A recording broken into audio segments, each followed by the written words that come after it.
Swadikap and good afternoon. Today is Wednesday, the 3rd of November, 2021, and this is the English language summary at the press briefing here at the Center for COVID Situation Administration, or CCSA.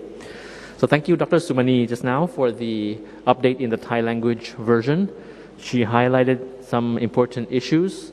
I'll just highlight some of those now. First is that among the blue provinces, meaning the provinces that are pilot sandbox provinces, and of course you know that some districts within provinces as well are considered included in that list.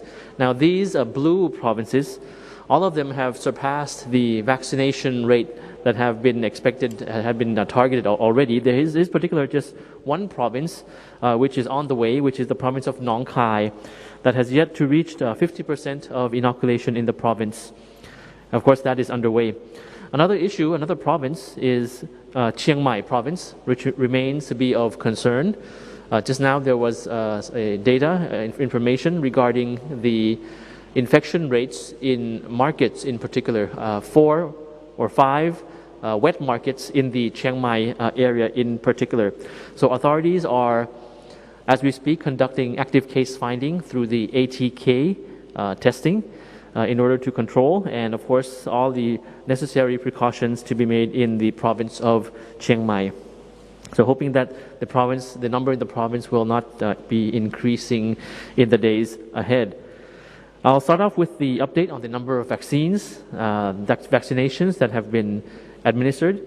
Yesterday we inoculated 787,976 doses of vaccines, making the national rate of those who have received the first dose of vaccine at 59.4% of the total population, and the accumulated number of vaccinations is now over 77 million doses. 77 million doses. Of course, break down into each category of whether it's the first or second dose or third dose, but in total 77 million doses already. The Ministry of Public Health also aims to reach the goal of vaccinating 100 million doses by the end of November. So let's see how that goes. Hopefully by the end of the year we'll have a high number of inoculations in the country. So targeted at 100 million doses by the end of November. Considering the inoculation rate, the administration rate of the vaccines that we have, the capacity that we have, that would be possible to reach this goal. Now, moving to the general situation, numbers we have for today. New confirmed case is 7,679.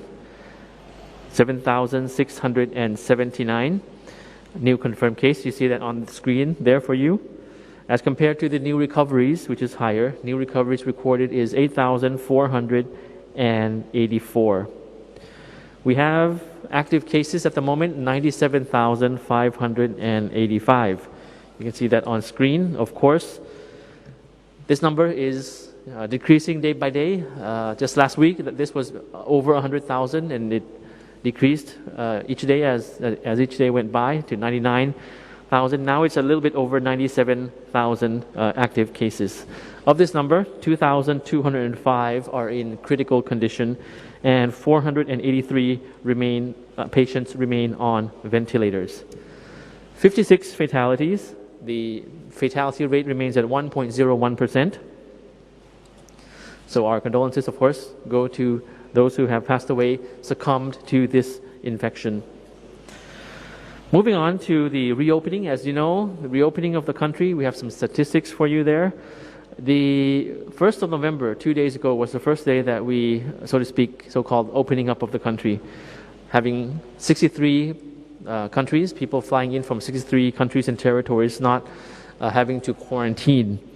So we launched this exemption from quarantine scheme. We'll call it the Test and Go scheme, which welcomed travelers since Monday. And as of yesterday, travelers using the Test and Go scheme registered at 1,769 persons, with the accumulated passengers at 4,022 persons within the past 2 days.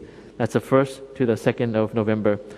of which 3 persons were found with COVID positive, registering at 0.07% infection rate for the test and go. Now, the top nationals coming into Thailand through the test and go include countries like Japan, Singapore, Qatar, China, and Germany. And as for the registration, as of 6:30 a.m. this morning, the Thailand Pass system has registered 39,506 travelers preparing to travel to Thailand. So this is the registration, of which 6,484 have been approved. And you have an infographic there on screen. You can visit the Thailand Pass site at tp.consular.go.th. Of course, the process time would not take very long, not over 7 days. And once we receive the registration, the process begins, as long as your documentation and information is correct and according to the requirements. And then as the process goes on and as the approval is conveyed, then we have more travelers coming in as we speak day by day. So to date, this morning, over 39,000 registered already.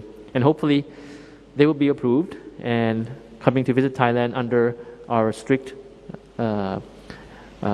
prevention, protection system. So a bit on the immunization certificate. The immunization certificate for international travel, or what we dub the vaccine passport. You have an infographic there from the Public Relations Department. You can find that on their Facebook. So the Department of Disease Control has issued and updated the vaccine passport, which is called the COVID-19 Certificate of Vaccination, as published in the Royal Gazette. Now, within the document, there will be details of immunization. The certificate for international travel will be presented. Also, an electronic version of the immunization certificate for international travel will also be made available. And you have some sources, contacts there for applying for this vaccine certificate for traveling abroad. And those who wish to make an appointment to make this certificate, please visit the Moprom application as well to make the appointment. And further details you can see on screen, and as I mentioned, on our social media pages. So just some light information in addition is the reopening of some major tourist attractions. Since the 1st of November, we're pleased to inform that some sites, such as royal palaces and major tourist attractions across the country, are reopening for domestic and international tourists, including as you see on screen, the Grand Palace, Emerald Buddha in Bangkok, Bang Pa-in Palace in Ayutthaya, Phuping Palace in Chiang Mai, the Chang Ho Man project, according of the Royal Initiative in Phetchaburi, as some examples, the Queen Sirikit Museum of Textiles in Bangkok, Sala Chalerm Krung Royal Theatre in Bangkok as well. So it's worth noting that the reopening of Thailand to tourism, both internationally and domestically, has to be continued to be done in strict compliance with our Universal Prevention Guidelines, DMHTTA.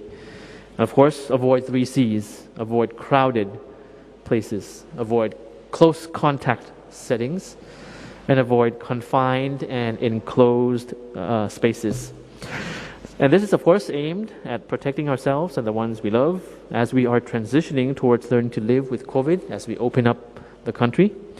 And just lastly, I'd just like to mention that this month and the month ahead, of course, there will be a lot of important days, important holidays and festivals, be it Kathina ceremony, the religious Buddhist ceremonies, as well as Loi Krathong each November.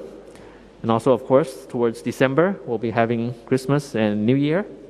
But as we move on to opening up and living life to normal and enjoying all these festivities and the company of our friends and our family and our loved ones, we have to remain very mindful, be very keeping in mind at the top of our head that the measures remain very important. We can enjoy ourselves, but of course, please keep up with all the measures. Please don't let your guard down. and we'll have, of course, a good holiday season in the month ahead. But meanwhile, we're still in November, and middle of the month of November, we'll be re-evaluating the statistics and all the situation that we have at hand. In the middle of November, that will be 2 weeks after the reopening of the country in terms of the no quarantine scheme. And we'll reassess again the situation in the provinces, in Chiang Mai, in the southern part of Thailand, in Bangkok, in various markets or construction sites, as well as schools, because many schools opened for physical on-site learning this week already, as you would know, including international schools. So all of this, the whole spectrum of all of this is very important for the country. It's very important for all of us living together in this country, the Kingdom of Thailand.